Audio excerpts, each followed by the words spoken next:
Hi, I'm Blake Schofield, founder and CEO of The Bridge to Fulfillment. Mom to 3, USA Today top 10 professional coach, and former corporate executive who got tired of sacrificing my life for a comfortable paycheck. My mission is to expand perspectives to achieve greater impact at home and work without sacrifice. This is The Bridge to Fulfillment. One of the biggest lessons I've learned in these last 8 years of deep dives and truly understanding myself, my journey, and the human journey, the struggles, challenges, and opportunities that we all go through in order to build a more fulfilling life and career for ourselves, is the importance in cultivating confidence. It sounds simple. How do I become more confident? And I think some of the biggest challenges as high achievers we have is I would have told you 10 years ago, I was confident. But as my identity started to shift, as I started to realize that the confidence I had was really confidence in my capability in my career. I was very confident I could be successful in my career because I had proof over and over and over again. But when I started to think about what if I never did that anymore, or could I look at other areas of my life, I really didn't have that same level of confidence. And to be honest, I think society sort of shames or guilts people for that lack of confidence. It's not something that we talk about often, or if we talk about it, we talk about it in a really negative way. And it can be perplexing for people. Well, what do you mean you're not confident when you've achieved X, Y, or Z? And yet I see the same pattern over and over and over again. High achievers who suffer cycles of burnout, anxiety, or lack of clarity, really wanting to figure out how they can lead more impactful careers and lives with more ease, without it being so hard, or without having to do work that is unfulfilling, or without feeling such heavy burdens and responsibilities. And it's that lack of confidence often that is standing in the way of us creating that change, or really being able to listen to ourselves to know what the right next step is. And so why do we lack confidence? Well, think about it. From a very young age, we are actually taught to override how we feel and see the world. We hurt our knee and it's like, oh, it's not that bad. It's okay. A friend hurts our feelings and we're told, well, sometimes you just don't get picked first and you just need to move on. We're also taught that other people know more or better than we do. And this is a challenge, right? These are old parenting paradigms. This is old society and conditioning that the parent knows best. Children should be seen and not heard. That the parent understands better what the child needs or what the child's experiencing than the child themselves. And now there's so much coming out in parenting today that's actually helping to correct many of those things. But if you're listening to this podcast, you likely grew up in a home where when your feelings were hurt, there wasn't a true discussion of, are you okay? And meeting that with empathy and understanding why you would have such an emotional reaction. There likely wasn't a push for you to just explore the things you were curious about and not try to direct what would be successful versus not successful. And those things at a really early age, when we were curious and didn't have fears and just followed our instincts on if something was interesting or not interesting, our natural tendencies were overridden. And therefore, we began to believe that how I feel isn't okay, that I'm a burden, that I should feel differently than I do, or that I should act a certain way in order to be successful, loved, accepted.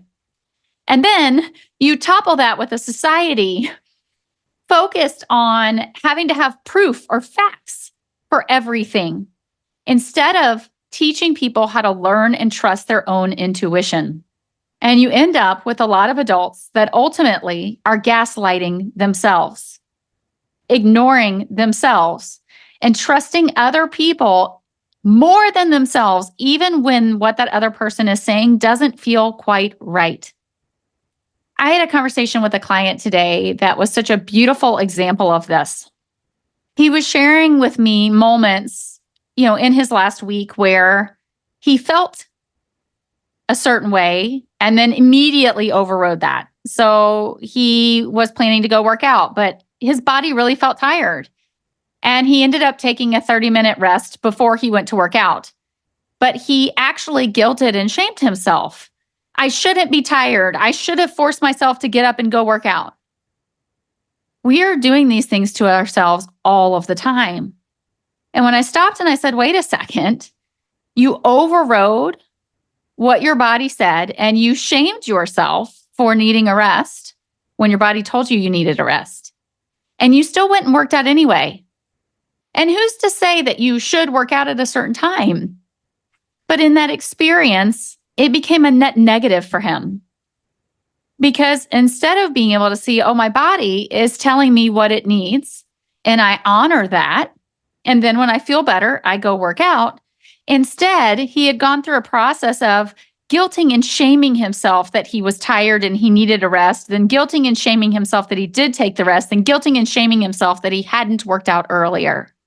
And I give you this as just one small example, because these are things without awareness that we do to ourselves over and over and over again.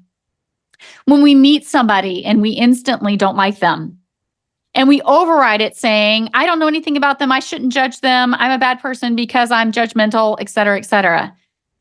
When in fact, your intuition was likely dead on right and was protecting you.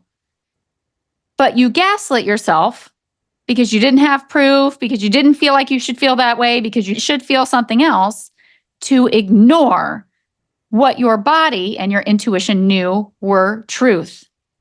It's actually been shown that our brain can only process about 25% of the stimulus that we are getting, the information that we are getting. And the remaining 75%, our brain literally does not know about. So think about this. When you override your intuition or your inner compass for what facts you need to have in your brain, you are now ignoring 75% of the evidence that you are being given. You are gaslighting and hurting and ignoring yourself. It's a really powerful concept in theory. When you apply it, it's unbelievably effective. If you've been listening to me for a while, I always say that your body will never lie. It will tell you the truth. When you are getting sick, when you are feeling a certain way, there is always a reason. It's always your body trying to protect you and tell you something that you maybe can't perceive in your mind. And what I see is often our self-confidence is eroded by the ways of which we have learned or believed that what we feel, think, or experience is not okay or is wrong. And instead, we override it looking for proof, evidence, or that somebody else must know something more than we do. And what happens when you go through your life doing that is you end up confused. You have lack of clarity on who you are and what you want for your life. You end up in cycles of burnout. You feel trapped, and you spend your life people pleasing, believing that if the people around me are happy, then I can be happy. If the people around me feel safe, then I'll be safe. And this is a perpetual cycle of exhaustion and burnout, and truly actually abandoning yourself and your own needs. And I can tell you, as somebody that went through all of this, that it doesn't lead to any of the positive things that you want.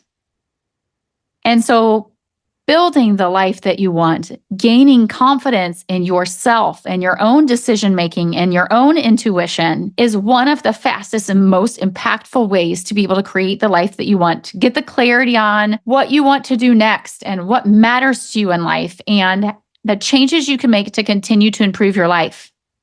So, how can you cultivate that confidence?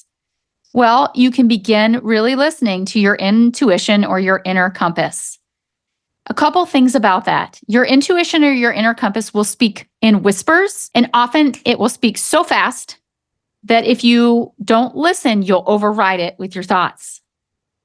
But often it's the little whisper of, oh, it would be fun to go to the movies, or I want to go take that dance class, or I shouldn't go here. And what I want to encourage you is to begin to listen to that inner compass, that inner voice. Slow down and recognize, what is it telling me? What did I hear? And then do whatever that inner compass is asking you to do without overriding it. Here's how I began to really cultivate this in such a powerful way.